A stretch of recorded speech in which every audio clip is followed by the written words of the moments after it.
Vandeham Shri Guru Shri Jatha Paragamalam Shri Gurun Vaishnavam Sha Shri Rupam Sagrajatam Sahagana Raganatam Vitam Tam Sajivam Sadaitam Savadutam Badijana Sahitam Krishna Chaitanya Devam Shri Radha Krishna Padam Sahagana Lalita Shri Vishakhan Vitam Shah Ma Om Vishnu Padaya Krishna Prestaya Bhutale Shrimate Bhakti Vedanta Svaminiti Namine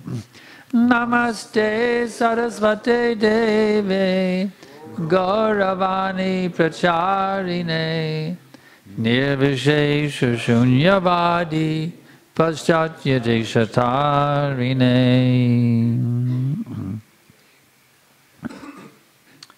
So I've been asked to speak something about Damodar, offenses, how to avoid offenses, isn't it? Yeah. Un tā man lūdza pastāstīt, parunāt par to, kā izvairīties no apvainošanas. Of course,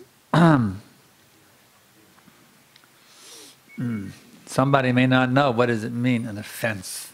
Jo iespējams kāds varētu nezināt, ko tas nozīmē apvainojums. I mean, I'm a pretty nice guy. I'm not offensive. Es esmu ļoti jauks cilvēks, es nevienu neaizvainoju. What do you mean, avoid offenses? Ko jūs domājat ar to, izvairīties no apvainojumiem? Well, this Hare Krishna chanting is a science. Hare Krishna atkārtošana ir zinātne. Any science or any art, it can be perfected. Un katra zinātne vai katra māksla var tapt novesta līdz pilnībai. Just like if one is a musician, for example. Tā, piemēram, ja kāds ir mūziķis, that is an art. tā ir māksla. Very first class enlivening music. Un tā ir māksla par to, kā radīt pirmklasīgu, iedvesmojošu mūziku. If your instrument is out of tune, ja jūsu instruments ir noskaņojies, the music will not be so pleasing. There'll be something weird about it. It's not so nice. Tad mūzika, ko jūs atskaņosiet, nebūs tik patīkama. Tur būs kaut kas dīvains tajā. So any expert musician, he knows how to fine tune his instrument. Un ik viens prasmīgs mūziķis zina, kā uzskaņot pareizi savu instrumentu. So in a similar way that a musician will fine tune his instrument. Un tieši tādā pašā veidā, kā mūziķis uzskaņo savu instrumentu. A devotee also knows the art of how to fine tune his chanting. Un tāpat arī bhakta zina mākslu attiecībā uz to, kā padarīt labāk uzskaņot savu skandēšanu, mantras atkārtošanu. I'm not speaking about the musical aspect of it. Es nerunāju par muzikālo aspektu. I'm speaking about the consciousness that goes behind it. Es runāju par apziņu, kas ir aiz tā visa. The feelings, the mood, the attitude that one has when one is chanting. To sajūtu, to attieksmi, kas ir cilvēkam, kad viņš skandē mantru. If one can chant with a mood of bhakti, ja cilvēks skandē bhakti noskaņojumā, then that chanting will be very, very powerful. Tad šāda skandēšana būs ļoti varena. It will have a tremendous liberating effect upon the chanter. Un tai būs milzīga spēja atbrīvot to, kurš skandē. So, to assist the neophytes, how to become proficient in chanting. Un, lai palīdzētu neofītiem, kā kļūt prasmīgiem skandēšanā, the great acharyas have given a list of things you should avoid while you're chanting. Dižanie ačāriji ir devuši sarakstu, kurās minētas lietas, no kurām jums būtu jāizvairās, tad, kad jūs skandējat. They are called nam aparāds, offenses against the name. Un tās sauc par nam aparādhām, apvainojumi, ko jūs varat veikt attiecībā pret svēto vārdu. So if one can chant and avoid these offenses, Tas nozīmē, ka ja cilvēks var skandēt un izvairīties no šiem apvainojumiem, his chanting will be very, very powerful. tad viņa skandēšana būs ļoti varena. It will have a tremendous uplifting effect upon his consciousness. Un šādai skandēšanai būs ļoti spēcīgs iespējas, kā pacelt apziņu. In this way, he will quickly realize God. Un tādā veidā viņš ātri realizēs, iepazīst, apgūs Dievu. Therefore, it is most helpful to be aware of these offenses and how to avoid them. Un tāpēc ir ļoti, tas sniegs jums lielu palīdzību, ja jūs apzināsieties, kādi ir šie apvainojumi un spēsiet izvairīties no tiem. The first offense is to be critical of those devotees who have dedicated their lives to propagating the holy name of the Lord all over the world. Un pirmais apvainojums ir būt kritiskam pret tiem baktām, kas ir veltījuši savas dzīves, lai izplatītu svēto vārdu visā pasaulē. In other words, your relationship with the name depends on the quality of your relationships with the devotees. Citiem vārdiem sakot, jo tas, vai jūs varēsiet kvalitatīvi skandēt, ir atkarīgs no tā, cik kvalitatīvas būs jūsu attiecības ar baktām. They go hand in hand together. Un tas iet roku rokā kopā. How do you feel about devotees? Kāda ir jūsu attieksme pret baktām? Do you have a respectful attitude toward devotees? Vai jums ir cieņas pilna attieksme pret viņiem? Are you very critical of the devotees? Vai arī jūs esat kritiski noskaņots?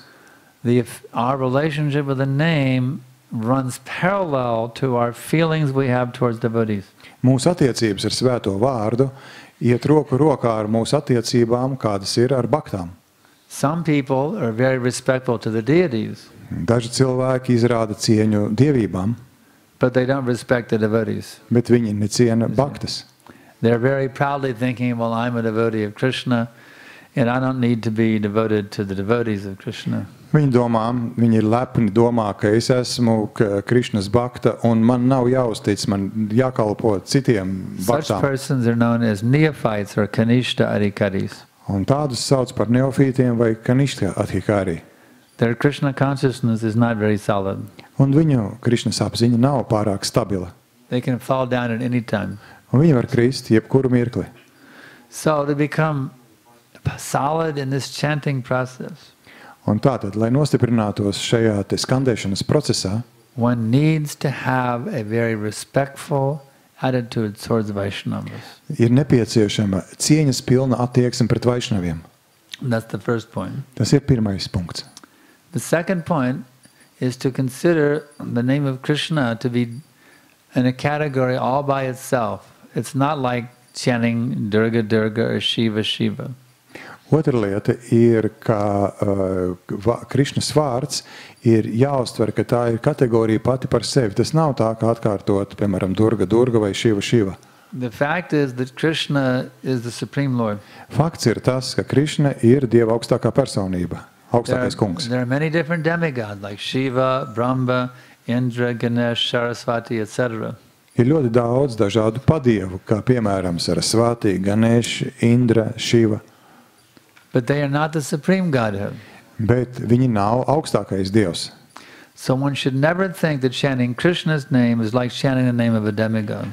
Tāpēc cilvēks nekad nedrīkst domāt, ka Krišnas vārda atkārtošanai ir tas ir tas pats, kā atkārtot kādu padievu vārdu. The third offense is to disobey the order of the spiritual master. Trešais apvainojums ir nesakot garīgā skolotāja norādījumiem. So that means you need to have a relationship with a spiritual master. Un tas nozīmē, ka jums ir jābūt attiecībām ar garīgo skolotāju. In the beginning, we ask you, all of you, to read Prabhupada's books and take Prabhupada as your instructing guru. Sākumā mēs aicinām visus jūs lasīt Prabhupadas grāmatas un uztver Prabhupādu kā to, kurš ir jums norādījums dodošais guru. Follow his instructions very seriously. Nopietni sekojiet viņa norādījumiem. And when you're ready to fully commit yourself to this process, then you need to choose one of the disciples of Srila Prabhupada to become your spiritual master. Un tad, kad jūs esat nolēmuši sev veltīt pilnībā šim procesam, tad jums ir jāizvēlas kāds no Prabhupadas skolniekiem, kas varētu būt jūsu skolotājs. Because this is Krishna's order that you have to have a spiritual master. Tāpēc, ka tas ir Krišnas norādījums. Jums ir jābūt garīgiem skolotājiem. And it's Prabhupada's instruction that after he departed, the devotees should become the disciples of his disciples. It was Prabhupada's instruction that after his departure, the new devotees should become the disciples of his disciples. Un tas ir Prabhupādas norādījums, ka pēc tam, kad viņš būs atstājis šo planētu, tad jauniem baktām, kas pievienosies kustībai, ir jākļūst par skolniekiem, viņa skolniekiem. So you need to be surrendered to following the instructions of Srila Prabhupada. Un tāpēc jums ir jānododas Prabhupādas norādījumam un jāseko tam. In order to become perfect in chanting Hare Krishna. Tāpēc, lai jūs sasniegtu pilnību Hare Krišnas atkārtošanā. The fourth offense is to blaspheme the Vedic literatures. Ceturtais apvainojums ir zaimot vēdisko literatūru. Our literature is in pursuance of the Vedic version. Vai arī to literatūru, kas ir saskaņā ar vēdisko literatūru. So we have to be very respectful to the Vedic literatures. Tāpēc mums ir jābūt ļoti cieņas pilniem pret vēdisko literatūru. The fifth offense is to consider the glories of chanting Hare Krishna to the imagination. Un piektais apvainojums ir uzskatīt, ka svētā vārda slava ir vienkārši iedomas. To think it's some kind of hype. Ka tas ir kaut kāds tāds modes lieta. The fact is, if you chant this Hare Krishna mantra with sincerity, you will realize God. That's a fact. Bet fakts ir tāds, ka ja jūs patiesi atkārtosiet Hare Krishna mantru, tad Dievs jums parādīsies. So you should never consider the glories of chanting Hare Krishna to be some concocted hype. Jums nekad nevajag iedomāties, ka svētā vārda Hare Krishna slava ir kaut kāds modes lieta, kaut kas izdomāts. This chanting will take you to the topmost perfection. Un šī skandēšana jūs novedīs līdz visaugstākajai pilnībai. The sixth offense is to give some mundane interpretation on the holy name of the Lord. Un sestais apvainojums ir sniegt kādus laicīgus skaidrojumus svētajam vārdam. This is what the Sanskrit scholars do. Tas ir tas, ko dara dažādi tie, kas ir studējuši sanskritu. Well, Krishna means black, and black means dark, and dark means ignorance. Piemēram, viņi saka, Krišna nozīmē melns, melns nozīmē tumšs, tumšs nozīmē neziņa. Therefore, Krishna is ignorance. Tāpēc Krišna ir neziņa. Don't follow the pathway of these Sanskrit scholars. Nesekojiet pa šādu sanskrita skolotāju ceļu. You can only understand Krishna from the devotee of Krishna, not from the scholar. Krišnu jūs izprotat vienīgi no Krišnas kalpa skaidrojumiem. The seventh offense is to commit sinful activities on the strength of the holy name. Un septītais apvainojums ir veikt grēcīgas darbības, pamatojoties uz svēto vārdu. That tonight I will go out and get drunk. Ka, piemēram, šonakt es aiziešu un pieceršos. But I'll chant some extra rounds tomorrow to make up for it. Bet rīt es dažus papildus apļus noskaitīšu. No. Once you give up bad habits, Tad, kad jūs labāk ir atteikties, not that you can keep your bad habits and chant extra rounds to make up for your bad habits. Jums ir jāatbrīvojās no sliktiem paradumiem, nevis tā, ka jūs sliktus paradumus kompensējat ar papildus apļiem. The eighth offense is to consider the chanting Hare Krishna to be a materialistic, ritualistic activity for fruitive gain. Un astotais apvainojums ir uzskatīt, ka Hare Krishna atkārtošana ir kāda materialistiska aktivitāte, kas tiek veikta, rituāls, kas tiek veikts, lai kaut ko gūtu. That I bought a lottery ticket.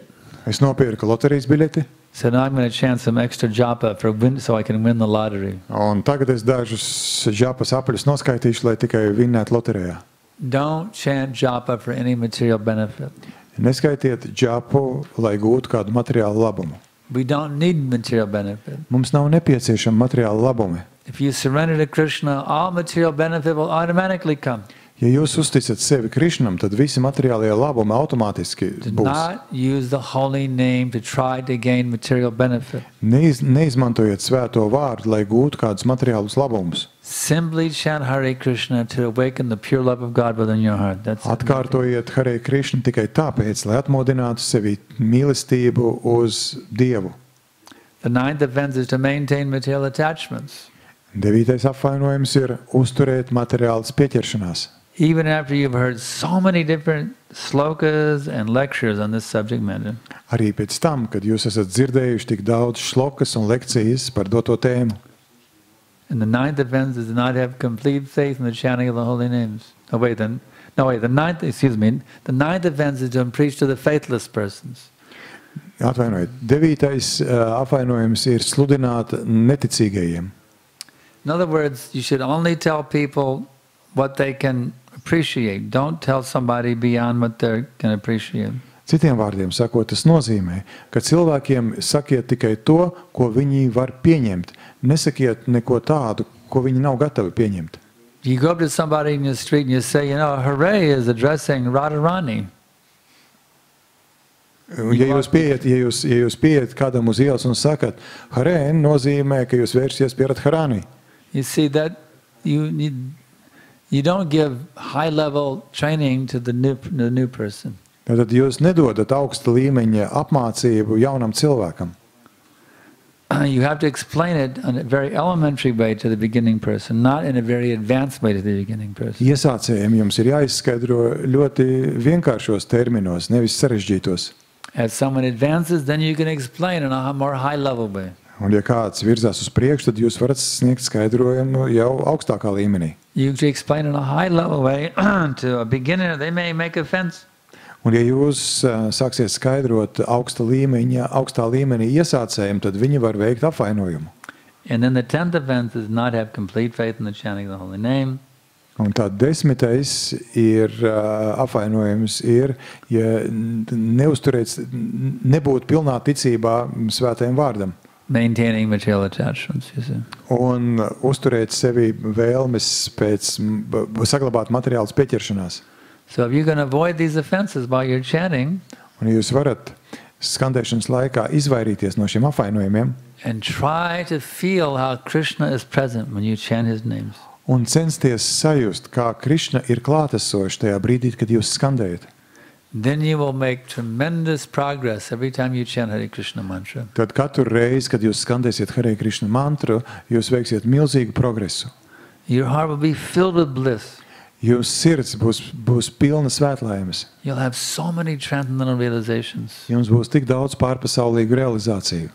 So it's very important to try to avoid these offenses while you're chanting Hare Krishna. Un tāpēc ir tik svarīgi izvairīties no šiem apvainojumiem, kad jūs skandējat Hare Krishna. Otherwise, if we continue to commit these offenses, bet ja mēs turpināsim veikt šos apvainojumus, we can go on chanting for millions of lifetimes. Mēs varam turpināt skandēt miljoniem dzīvju.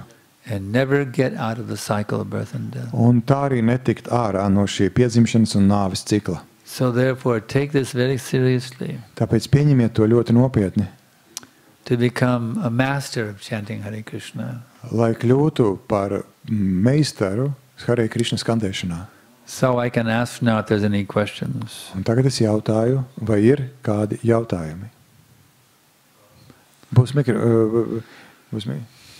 Gurdev, could you ask who will be next that we can pass the mic? That could be that boy like that. Okay. Махарадж сказал, что единственная цель воспевания святого имени – это есть любовь к Богу. Я хотел спросить, а можем ли мы воспевать, например, за духовный прогресс близких людей или за, скажем, преданных, находящихся в критическом состоянии? То есть не будет ли это оскорблением? Yeah. Jautājums bija, vai mēs varam atkārtot mantru par tuvinieku garīgo progresu, vai, piemēram, ja kāda bhaktas ir kritiskā stāvoklī, vai tas nebūs apvainojums. Can we chant holy name for the benefit that for instance, our relatives make faster spiritual progress, or in cases when a devotee is in a critical situation, and then we chant Hare Krishna. Well, that's already there. When you chant Hare Krishna, you are bringing all auspiciousness to all living beings throughout the whole universe. Bet tas jau ir turklāt, tad, kad jūs atkārtojat Hare Krishna, tad jūs sekmējat labvēlību attiecībā uz visām dzīvajām būtnēm, kas ir šajā Some pasaulē. devotee is in a very difficult situation. Yes, we can certainly go and chant for him. It's very good. Jā, un ja kāds no baktām ir kritiskā stāvoklī, tad mēs pilnīgi noteikti varam iet un skandēt. Especially if the devotee is dying, we should all go and do kirtan for that devotee. Give him a nice send-off to Golok. Īpaši tad, ja viņš gatavojas atstāt ķermeni, tad mums ir jāiet un jāskandē un jāpalīdz viņam tādā veidā nokļūt uz Goloku.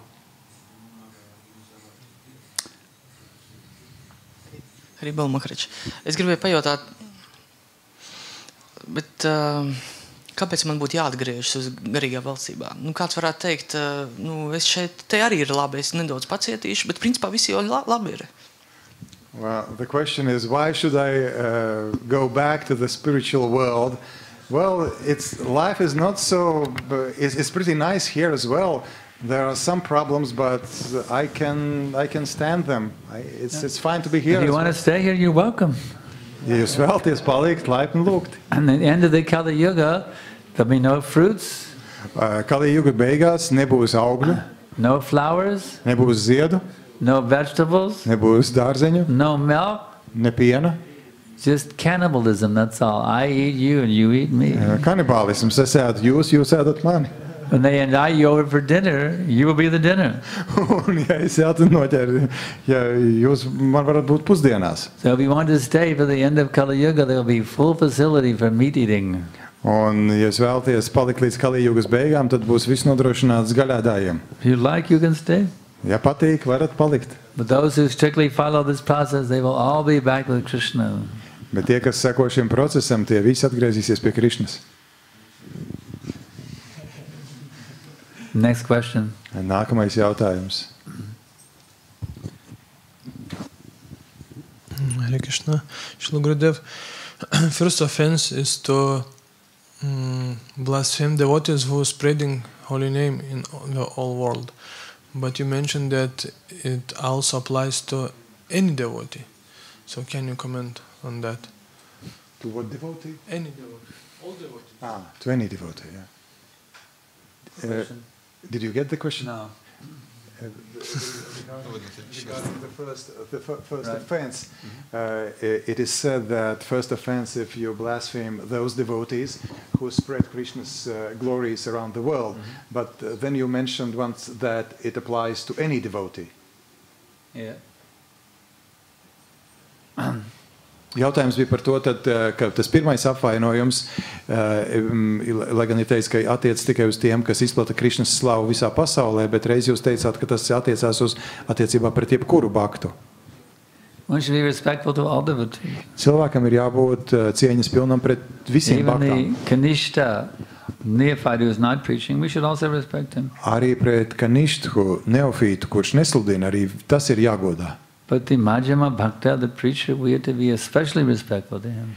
Bet attiecībā pret Madhyama Adhikari mums jābūt īpaši cieņas pilniem. You understand? That makes sense to you? Vai sapratāt? Vai ir jēga tam, ko es teicu? Next question. Yeah. Hare Krishna. Как ученику получить благосклонность духовного учителя, чтобы продвинуться в преданном служении? Kā skolniekam saņemt savu skolotāja labvēlību, lai virzītos šajā te kalpošanā Dievam uz priekšu? Kā būs labvēlība angliski?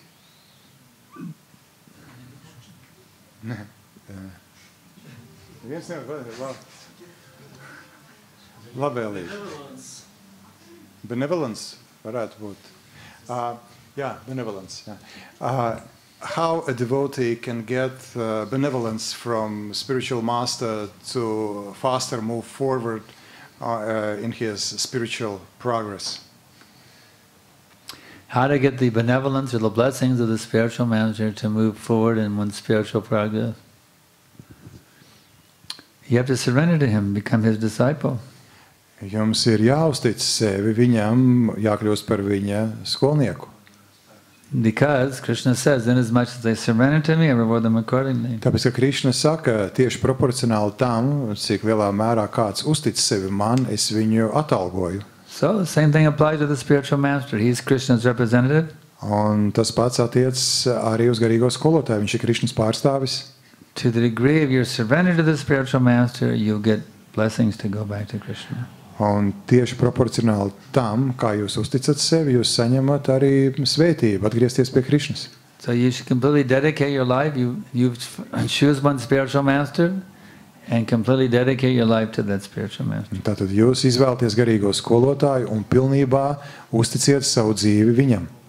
Taking his orders your very life and soul. Pieņemot viņa norādījumus kā pašu svarīgāko savā dzīvē. And this way you get unlimited blessings for going back to Krishna. Un tādā veidā jūs saņemsiet neierobežotu svētību atgriezties atpakaļ pie Krišnas. Okay? Thank you. Hare Krishna. All right, next question. Mikrofonu padodiet, kam būs nākamais.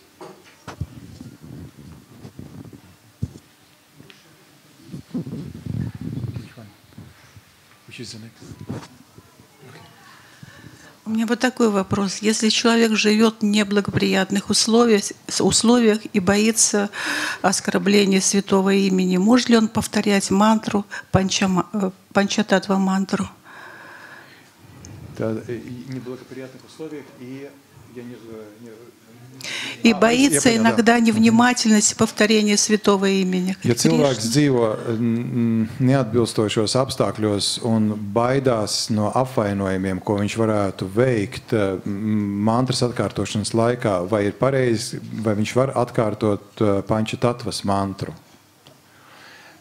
If one lives in unfavorable circumstances or conditions and is afraid to chant because he's afraid to make offenses, is it possible in such situation to chant Panchatattva mantra? Should one chant instead of? Who is going to be offended? Kurš tiks apvainots? Что? Еще один раз повторите, пожалуйста. Kurš būs apvainots? Какие оскорбления, кто боится совершить?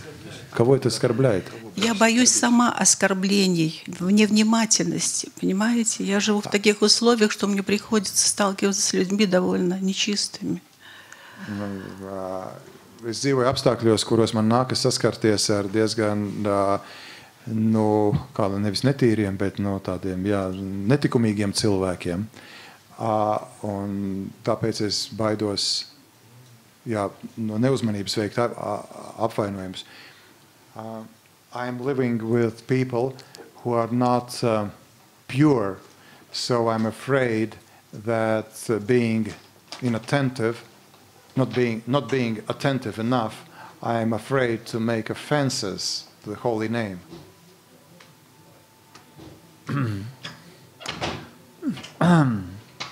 You don't have to give them lectures on the holy name. You just chant. Bet jums nav jāsniedz viņiem lekcija par svēto vārdu. Jums ir vienkārši jāskandē svētais vārds. You can chant the Panchatattva mantra one time and then you chant Hare Krishna. Jūs varat vienreiz noskaitīt Panchatattva mantru un tad skandējiet Hare Krishna. You can chant. You have your own private room, or you have a roommate. Vai jums ir sava istaba, vai jums ir kāds istabas biedrs? No private room. Нет. What time do they wake up in the morning?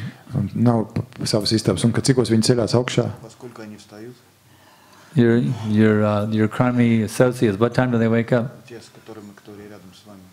Они постоянно проходят мимо в туалет. Так вот. They regularly pass by, they go to the toilet. To that, What time do they wake up? What hour? Во сколько они встают? Cikos viņi ceļās? Ну, не по-разному. В 6-7 встают. 6-7 o'clock. Oh, well then you wake up by 5.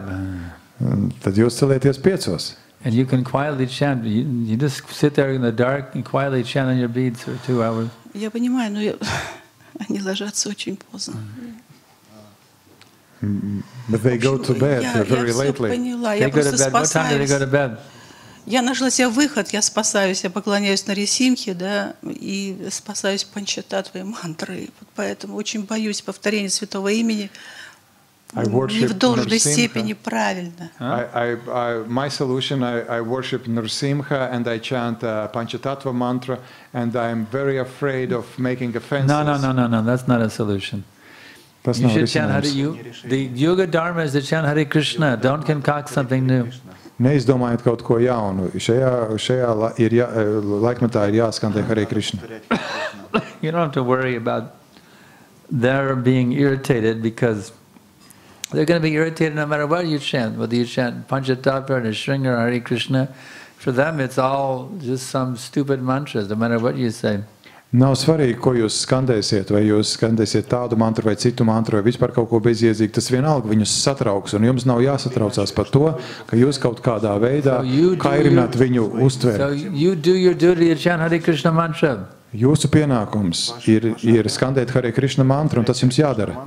You'll be protected by Krishna, don't worry. Un Krishna jūs aizsargās, nesatraucieties.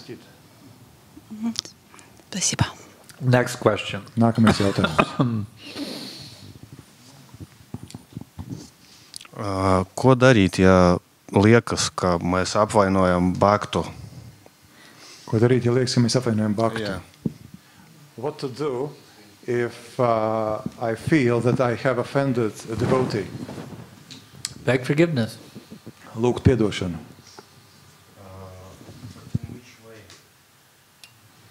How to do that? My dear devotee, I fell down at your feet and I offer my obeisances and I beg you to forgive me if I have offended you in any way. Dārgais Bhakta, es metos pie tavām kājām un lūdzu piedošanu, lūdzu piedod, ja es jau kādā veidā esmu apvainojis tevi. Personally. Yes. Personiski, jā. Anything else? Yeah. Šeit ir mikrofons. Что значит понимать умонастроение духовного учителя? Ko nozīmē saprast garīgā skolotāja prāta stāvokli? What does it mean to understand the mindset? Yeah, kā būs? The mood. Mood? Okay. What does it mean to understand the mood of the spiritual master? The mood? Mood. What does it mean? You should understand the mood of the spiritual master. For instance, in the preaching. It's not difficult at all. Tas nemaz nav grūti. His mood is to save the fallen conditioned souls of this planet. Viņa noskaņojums ir glābt šīs planētas kritušās dvēseles. So understanding his mood to save the fallen conditioned souls, you should also dedicate your life to assist him in his mission. Saprotot, ka viņa noskaņojums ir glābt kritušās dvēseles, jūsu noskaņojumiem ir jābūt veltīt savu dzīvi, lai palīdzētu viņam šajā misijā glābt kritušās dvēseles. That's it. Questions more? Nākamais jautājums. Pasniedziet tur mikrofonu, lūdzu.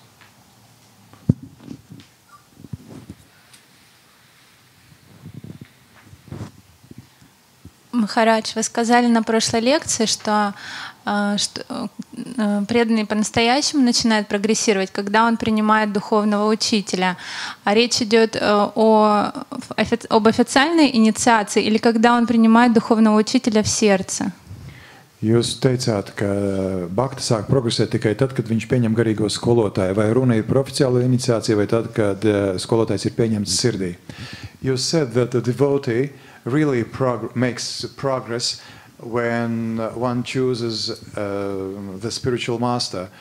Did you speak about the official initiation or about the moment when one accepted the spiritual master in his heart? Yes, the moment that you finally decide, this is going to be my spiritual master, I will surrender myself fully to him, that is called practical initiation. Tas brīdis, kad jūs nolēmiet, šis būs mans garīgais skolotājs un uzticējuši savu dzīvi viņam, tā pēc būtības ir iniciācija. You're not formally initiated yet. Tā, jūs neesat vēl formāli iniciēti. But you've already accepted the spiritual master into your heart. Bet jūs jau esat pieņēmusi garīgo skolotāju sirdī. This was Prabhupada's position when he first met Bhaktisiddhanta Saraswati Thakur. Tāda bija Prabhupādas nostāja, ka viņš pirmo reizi satika Bhaktisiddhanta Sarasvati Thakuru. Immediately he accepted, this is my spiritual master. Viņš nekavējoties pieņēma, šis ir mans garīgais skolotājs. He wasn't initiated for 11 years and later in 1933. Un viņš tika saņēma iniciāciju 11 gadus vēlāk, 1933. gadā. But during those 11 years, from 1922 to 1933, he was always meditating. I have met such a great saintly spiritual master. Bet šos 11 gadus, no 22. līdz 33. gadam, viņš meditēja savā sirdī. Es esmu saticis tik brīnišķīgu svētu pildu cilvēku. I know also in my own life, Es zinu savā dzīvē, I was living in the temple just to see what I could learn. I didn't move in to be a surrendered devotee. piemēram, es tur atrados tāpēc, lai saprastu, ko es varu iemācīties. Es nebiju tāpēc, lai sevi padarītu par baktu. I was a guest, just checking it out. Es biju kā viesis, pārbaudīju. But the devotees kept saying, well, you should surrender and become a disciple. Bet baktas visu laiku regulāri atkārtoja, tev vajadzētu uzticēt sevi garīgiem But I skolotājiem. was thinking, no, I'm a musician. I'll spread Krishna consciousness by writing songs about Krishna. I was thinking like that. Nu, es domāju, nē, es esmu mūziķis un mans ceļš ir Krišnas slavu izplatīt, sacerot dziesmas. But one day, I understood that I will accept Prabhupada as my spiritual master. Bet vienu dienu es sapratu, ka es pieņemšu Prabhupādu kā savu garīgo skolotāju. I thought, wouldn't it be beautiful to give my life to Prabhupada? Un es padomāju, vai tas nebūtu skaisti atdot savu dzīvi Prabhupādam. So at that moment, I was practically initiated, you see. Un tajā brīdī es praktiski tiku inicēts. I had fully given my heart and soul to Srila Prabhupada. Es pilnībā atdevu savu sirdi un dvēseli Prabhupādam. I wasn't formally initiated, but I had fully accepted Srila Prabhupada as my spiritual master. Es nebiju formāli iniciēts, bet es pieņēmu Prabhupādu pilnībā kā savu garīgo skolotāju. So if you've accepted in your heart somebody as your spiritual master, then that guru-disciple relationship has already begun. Un ja jūs kādu pieņemat savā sirdī par garīgo skolotāju, tad guru un mācekļu attiecības tajā brīdī tiek nodibinātas. And the initiation ceremony will simply be an external confirmation of what was already a fact within your heart. Un iniciācija ir vienkārši ārēja ceremonija, kas apstiprina to, kas jau ir noticis. That help? Okay. Okay.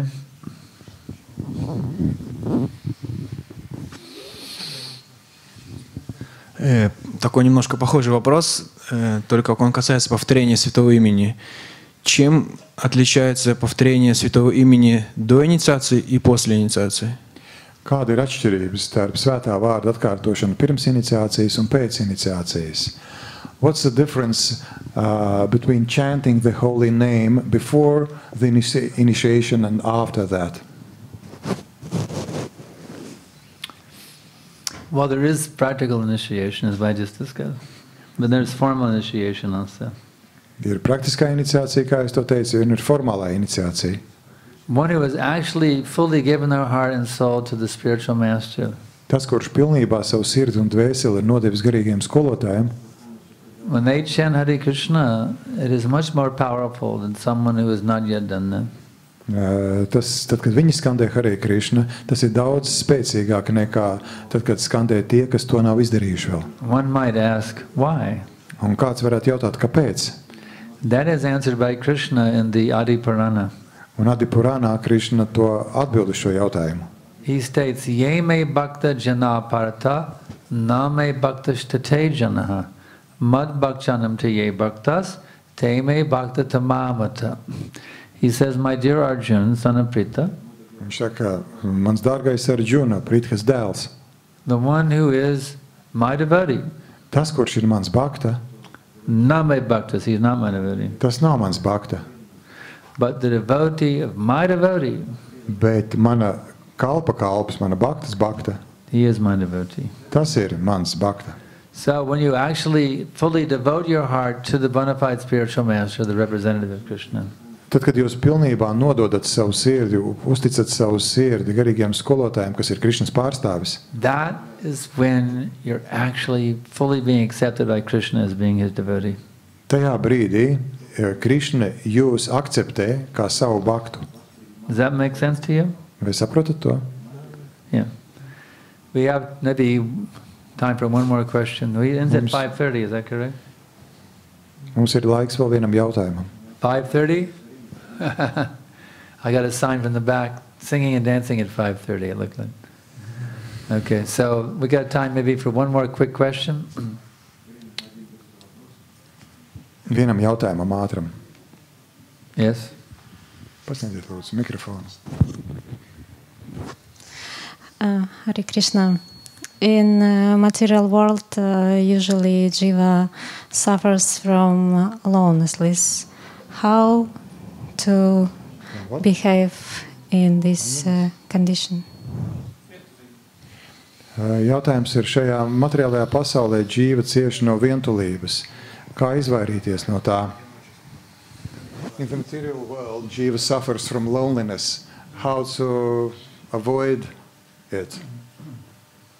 How to avoid suffering from loneliness? You just have to accept Krishna as your best friend. Jums vienkārši jāpieņem Krišna kā savs labākais draugs. That I always have my Krishna with me at every minute. Man vienmēr mans Krišna ar mani ir katru mirkli. He's blessing me at every minute with his smiling glance. Katru mirkli viņš svēta mani ar savu smaidu. His sweet, merciful words. Ar saviem saldējiem, žēlsirdības pilniem vārdiem. The strong forces of the material nature are actually also his mercy as well. Un materiālās dabas spēcīgie spēki arī ir žēlastība. Krishna is also blessing me with the fourfold miseries. Un Krišna mani arī svēta ar 4 veidu ciešanām. To help me get out of this illusion that I am this body. Lai palīdzētu man tikt ārā no šīs ilūzijas, ka es esmu šis ķermenis. You have to see that Krishna is with you at every minute and he's blessing you with every experience you have at every minute. You have to see them. Jums ir jāredz, ka Krišna ar jums ir katru mirkli un ka viņš jūs svēta ar katru pieredzi, ko jūs pieredzat savā dzīvē. And then you never feel alone. Un tad jūs nekad nejutīsieties Krishna is my vientuļi. best friend. He's always with me at every minute, seeing what I do and blessing me at every minute. Un jūs redzēsiet un domāsiet, Krišna ir mans labākais draugs, viņš katru mirkli ir ar mani un vienmēr svēta visu. You know that Krishna is your best friend? Jūs zināt, ka Krišna ir jūsu labākais And you're draugs. never alone? Un ka jūs nekad nesat He's always vientuļi. showering his loving mercy upon you at every minute. Do you know that? Vienmēr viņa žēlsirdība līst pār jums. You have to have faith in this. Jums ir jābūt ticībai. And gradually you will feel how it is effect. Un pakāpeniski jūs jutīsiet, kā tas ir And you'll tiešām. never ever be lonely ever again. Un jūs vairs nekad nebūsiet vientuļi. You feel you're swimming in the ocean of Krishna's love at every minute. Un jūs jutīsieties, ka jūs peldat Krišnas mīlestībā katru mirkli. Okay, we'll stop here. We thank you all very much for your participation in this Krishna consciousness Ar movement. to mēs arī beigsim šodien, un paldies visiem, ka piedalieties Krišnas apziņas kustībā. Srila Prabhupada ki jai. Now we have some prasadam to give out. His Grace, Sriman Sankarshan, das Adhikari Maharaj ki!